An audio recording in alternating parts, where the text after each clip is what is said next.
Welcome back to Soulful Tales. If you've ever found an old object tucked away in a forgotten closet, if you've ever held something in your hands that brought your entire past flooding back, then this story is for you. Tonight, we invite you to sit quietly, breathe deeply, and listen. Because this isn't just a story about a woman returning home. It's about memory, and rain, and the things we don't realize we miss until they're gone. The story is called The Umbrella in the Closet. If it touches you, please leave a comment below. Tell us what memory came back for you.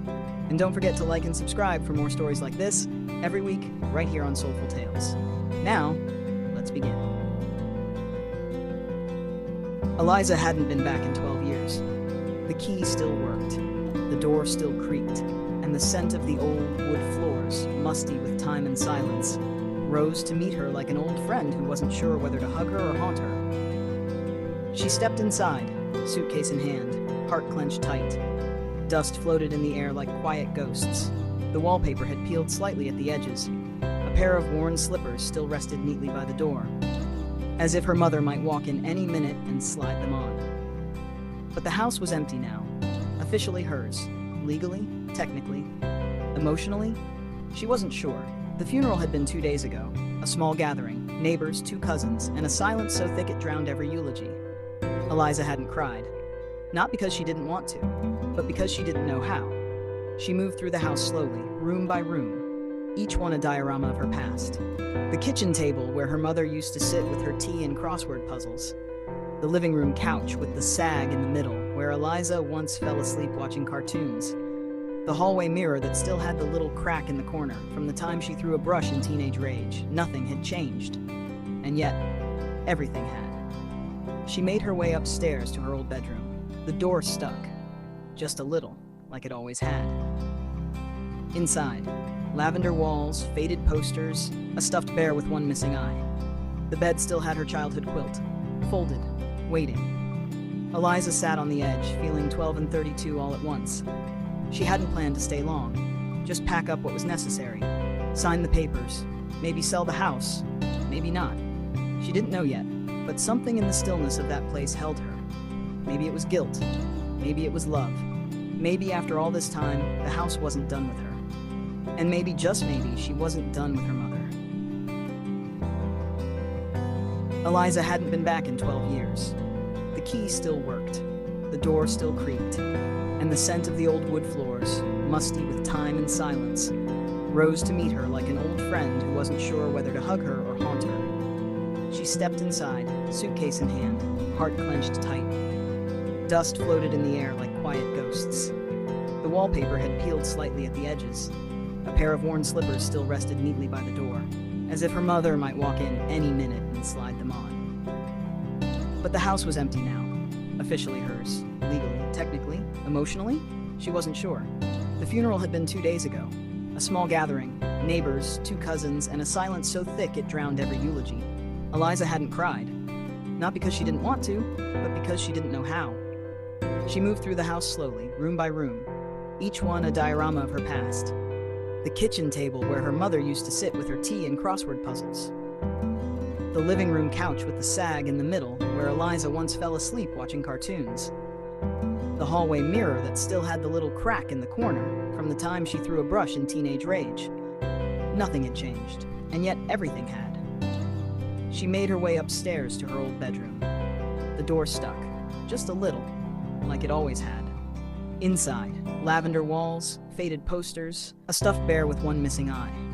The bed still had her childhood quilt, folded, waiting. Eliza sat on the edge, feeling 12 and 32 all at once.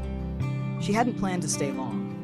Just pack up what was necessary, sign the papers, maybe sell the house, maybe not. She didn't know yet, but something in the stillness of that place held her. Maybe it was guilt. Maybe it was love. Maybe, after all this time, the house wasn't done with her. And maybe, just maybe, she wasn't done with her mother. It was on the 3rd day, while sorting through the hall closet, that she found it. Tucked behind a stack of winter scarves and moth-eaten gloves, the umbrella lay quiet and forgotten. Brown fabric, wooden handle, a little rust along the metal ribs. She almost didn't notice it, almost tossed it aside. But something about it felt intentional, as if it had been placed there, not lost. Eliza picked it up, unfurled it. A faint smell of rain and old leaves clung to it, familiar, comforting. And then something fluttered from between the folds, a slip of paper, yellowed with time. Handwritten in her mother's small, careful script. Don't forget your coat, and don't be afraid of the storm. You're braver than you think. Eliza stared at the words. Her breath caught. It wasn't dated. It wasn't signed. But she knew exactly when it had been written, the day of her first solo piano recital. She had been 12. It had rained so hard that afternoon she nearly refused to go. Her mother had pressed the umbrella into her hand with a firm smile. "I'll be in the back row," she had said. Always. Eliza hadn't remembered the note. Or maybe she'd never seen it. But now, holding it, the memory came flooding back. Her wet shoes squeaking against the stage, the blinding lights, the trembling fingers, and then the sight of her mother, soaked but smiling, umbrella dripping beside her chair. She closed the umbrella slowly, as if it might break. Something cracked quietly in her chest. A voice in her mind whispered, "She saved this. All these years, she saved it for you." The umbrella stayed beside her the rest of the evening. She carried it from room to room like a child might carry a stuffed animal, awkwardly, protectively, not knowing why, only that it felt wrong to put it down. Later that night, curled under the old quilt, she couldn't sleep. And that's when it returned. The rain. Not just the sound of it tapping on the window panes, but the memory of one particular storm. One she hadn't thought about in decades. She was 9. It was the last day of 3rd grade. There had been cupcakes and paper crowns. The sky turned black just after lunch. Thunder rolled through the hallways like someone moving furniture upstairs. School let out early. Kids poured out, running into puddles, squealing. But her mom wasn't there. Minutes passed. Then 30, then 60. She had stood under the school's awning, her backpack soaked through, her socks squishing in her shoes. When her mother finally arrived, she was breathless, drenched, holding the very same umbrella. "I'm sorry," she had said, her voice trembling. The car wouldn't start. Eliza had screamed at her. Not words, just anger, just frustration, just the raw, unfiltered panic of a little girl who thought she'd been forgotten. She had refused the umbrella, walked home ahead of her mother in the rain, crying the whole way. That night, her mom had left a cup of tea and dry socks by her door. No lecture, no guilt, just love. And now, as the adult Eliza stared at the umbrella lying across her lap, the guilt of that memory hit like thunder. "I never said I was sorry," she whispered into the dark. But somewhere, deep inside, she hoped the socks and tea had been enough. After that night, it was like the house began whispering. Each drawer she opened, each shelf she dusted, revealed something else she'd forgotten, or maybe had chosen to forget. A receipt from a bookstore they used to visit. A scarf she wore in college that her mother had somehow saved. A photo tucked behind a mirror, Eliza at 15, scowling, arms crossed, her mother in the background, half laughing, half exhausted. The umbrella, meanwhile, stayed by her side. And with it came more memories. Storm after storm. There was the spring dance when she was 16 and her date never showed. Her mom drove her home, but stopped the car 2 blocks away so Eliza wouldn't be embarrassed. They walked together in the rain, laughing like lunatics, the umbrella barely covering them both. There was the college drop-off. First day. New city. The sky had opened up just as they were unloading boxes. Her mom had pulled out the same umbrella from the trunk, held it over Eliza and whispered, "Don't worry. Rain's good luck." Eliza had rolled her eyes, but she'd smiled too. And then there was the fight, the last real conversation they ever had. Years later. A phone call, sharp words, accusations that were half true and fully hurtful. It hadn't been about anything specific, just the weight of years, of unspoken things, of growing apart. They didn't talk for months after that.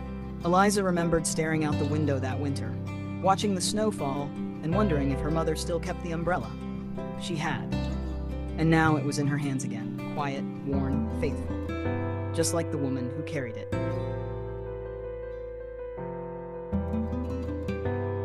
On the 5th day, she found the letters. They were in a small wooden box, inside her mother's nightstand drawer. Tied with a red ribbon, labeled in neat handwriting, "For Eliza. She's ready." Her fingers shook as she untied the bow. There were 12 in total. Each one dated, spaced out over the years. None of them had ever been sent. The first was from the week she left for college. I wanted to tell you how proud I am, but you looked so nervous, I didn't want to add more weight. So I just hugged you. But if you're reading this now, know that I cried in the car for an hour after I drove away. Another from the month of their biggest fight.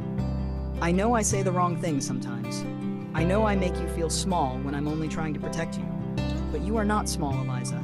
You are so much bigger than you know. Each letter peeled back a layer of her mother's heart. Her regrets, her fears, her quiet love. There was one written after her diagnosis. Eliza hadn't even known she was sick then. I've started keeping my goodbyes small in case the big one comes unexpectedly. But I want you to know, every storm we faced, I was never afraid, not really, because I had you. Eliza sat on the bedroom floor, surrounded by paper and grief, tears streaming down her face. She had always thought her mother was hard, cold, distant. But these letters told a different story. A story of someone who loved so deeply, she didn't always know how to show it out loud. A story Eliza had only just begun to understand.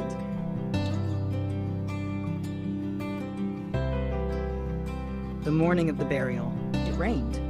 Not a downpour, not a thunderstorm, just a soft, steady drizzle, like the sky was remembering something too.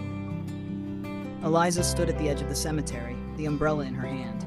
She hadn't planned to bring it, hadn't planned anything, really. But as she left the house, her eyes had fallen on it, leaning quietly against the front door, and somehow it felt wrong to leave it behind.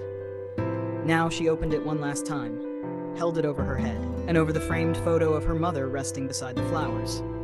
The other mourners cleared away, umbrellas bobbing like silent jellyfish across the gray lawn. Eliza stayed. She didn't speak, not at first. Then with a breath that carried years of silence, she whispered, I read them, all of them, every letter, every word. The rain tapped gently on the umbrella's fabric. I was angry for so long. At you, at myself. I thought love was supposed to look a certain way, sound a certain way. She swallowed. But you loved me in storms, in silence, in socks left by the door and notes hidden in umbrellas. And I'm sorry it took me this long to see it. She leaned down, placed a letter, her own, at the foot of the grave. Then she stepped back, and for the first time in her life, she held the umbrella not for herself, but for her mother. As the rain continued to fall, Eliza stood still, letting it soak her shoulders, her back, her hair, letting it wash through her the way grief does, slowly, honestly, without asking permission. She didn't feel empty. She felt full. And for the first time since coming home, she smiled. Some stories don't need thunder to be powerful. Some goodbyes don't need grand gestures to be remembered. Sometimes, all it takes is an umbrella in a closet, waiting patiently for us to return. If this story touched something inside you, let us know in the comments. Have you ever found something that brought someone back to you, even just for a moment? And if you haven't yet, maybe it's time to open an old drawer. You never know what kind of love has been waiting quietly for you to find it. Don't forget to like, share, and subscribe to Soulful Tales. We'll be here next week with another story just for you. Until then, stay warm, and if it rains, take the umbrella.